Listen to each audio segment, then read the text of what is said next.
यह कहानी सिर्फ एक घोड़े की नहीं, बल्कि उसकी अद्वितीय निष्ठा, अदम्य साहस और उसके स्वामी महाराणा प्रताप के प्रति अटूट प्रेम की है। यह कहानी उस क्षण से शुरू होती है जब चेतक पहली बार मेवाड़ आया और किस तरह वह इतिहास के सबसे महान घोड़ों में से एक बना। गुजरात के छोटीला के पास भीमोरा गांव में एक चारण व्यापारी का अस्तबल था, जहां घोड़े पाले और बेचे जाते थे।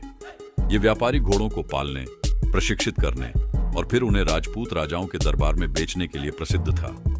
एक दिन उसने अपने 3 सबसे बेहतरीन घोड़ों को मेवाड़ ले जाने का फैसला किया। इन तीनों घोड़ों के नाम थे चेतक, त्राटक, अटक। वह इन घोड़ों को लेकर मेवाड़ की ओर निकल पड़ा, ये सोचते हुए कि शायद कोई योग्य राजा इनकी असली कीमत समझेगा। महाराणा प्रताप घोड़ों के बड़े शौकीन थे। जब उन्हें खबर मिली कि एक व्यापारी 3 असाधारण घोड़े लेकर आया है, तो उन्होंने उनका परीक्षण करने का निश्चय किया।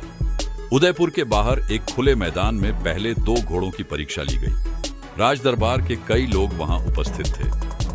अंत में चेतक को लाया गया। जैसे ही महाराणा प्रताप ने उसे देखा, उनका दिल तेजी से धड़कने लगा। वह एक अलौकिक घोड़ा था, नीले रंग की आभा लिए, लंबे और मजबूत पैरों वाला और आंखों में अपार तेज। प्रताप ने कहा, यदि यह घोड़ा वास्तव में मेरे योग्य है, तो यह खुद मुझे अपनाएगा। चेतक को सबसे पहले राजमहल के अन्य घुड़सवारों ने चलाने की कोशिश की, लेकिन वह किसी को भी अपने पास फटकने नहीं दे रहा था। उसने कई घुड़सवारों को गिरा दिया। फिर महाराणा प्रताप खुद आगे बढ़े। उन्होंने चेतक के पास जाकर धीरे से उसका माथा सहलाया और कानों में फुसफुसाए, क्या तुम मेरे साथी बनोगे?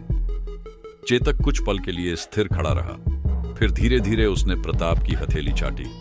यह संकेत था कि उसने प्रताप को अपना स्वामी स्वीकार कर लिया था। प्रताप ने बिना काठी के ही उस पर सवारी की। जैसे ही उन्होंने चेतक को दौड़ाने का आदेश दिया, वह हवा से बातें करने लगा। पूरी सभा में आश्चर्य की लहर दौड़ गई। ऐसा लग रहा था जैसे चेतक और प्रताप एक दूसरे के लिए ही बने थे। अब चेतक सिर्फ एक घोड़ा नहीं, बल्कि महाराणा प्रताप का सबसे बड़ा युद्ध साथी बन चुका था। दोनों साथ में कई युद्धों में लड़े और हर बार चेतक ने अपनी तेजी और साहस से प्रताप को विजय दिलाई।